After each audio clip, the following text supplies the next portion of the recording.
What's going on, everyone? This is Kevin Breeze here, and in this video, I'm going to be showing you how to make the Moto E5 Cruise faster. So without further ado, let's get started.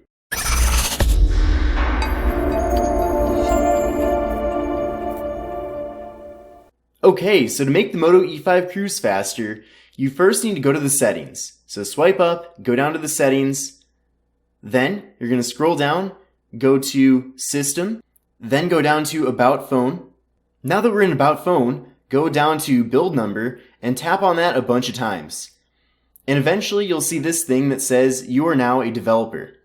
Now that you've enabled developer options, you want to go back, and then you'll see here that there's now a developer options button. So tap on that.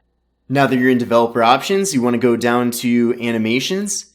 And as you can see here, the default animation speed is at 1x. Now you can adjust this. You can do 0.5x, 1.5x, 2x, 5x, and 10x. And you can do animations off. So let's start by doing 0.5x. Okay, well now you'll see that everything just runs a lot quicker.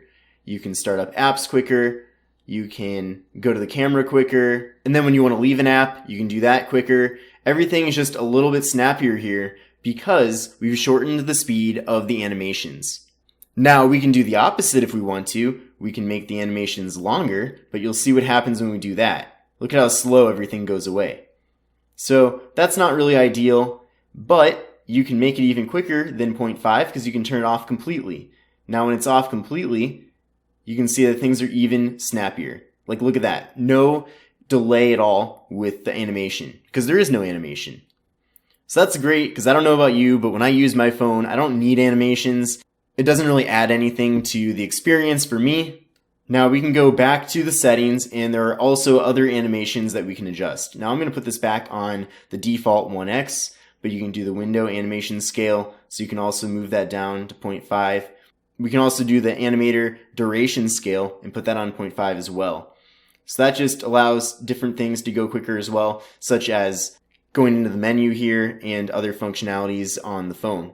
Now, just in case anyone's wondering, this is completely compliant with any sort of warranty that you have with the device, and everything here is easily revertible back to the default settings. So there's nothing to worry about there. Now, I hope you enjoyed this quick video on how to speed up your Moto E5 Cruise. If you have any questions at all, leave it down in the comment section below. Make sure to subscribe to my channel, and I'll see you in the next video. Thank you.